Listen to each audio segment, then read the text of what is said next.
St. Augustine's Episcopal Church here in Galveston has a unique position because it is actually the oldest African-American Episcopal Church in the state of Texas, established in 1884.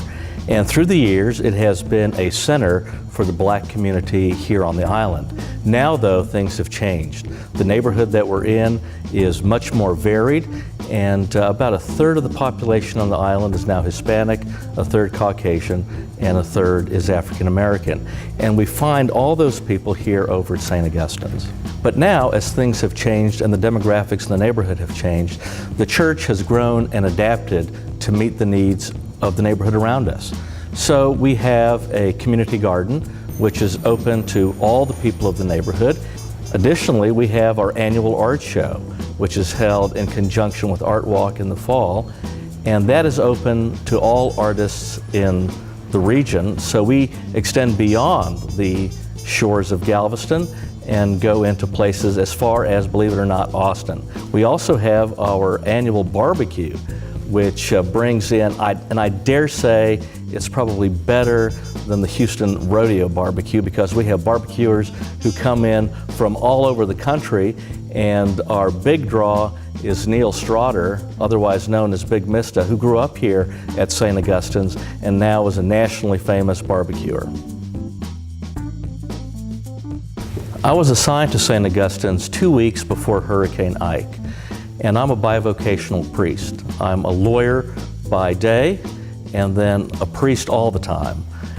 When I was assigned here, my very first job was to inspect the property after Hurricane Ike.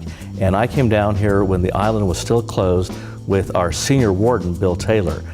And when I got to the island, I did not know whether or not there would be a church left. So my first order of business after that was actually being a lawyer, taking care of all the insurance claims as a result of that, and then after that, a general contractor when we were signing all the contracts to rebuild.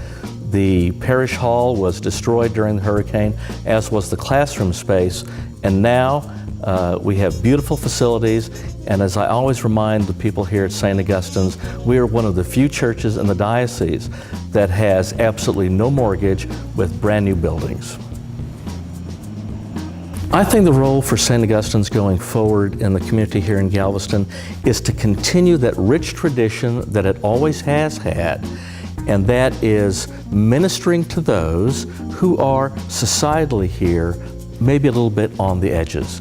St. Augustine's actually was the founding church of St. Vincent's House back in the 1950s, and it reached beyond Broadway to open the facility on the other side of Broadway, which was unheard of when it was done in the 1950s.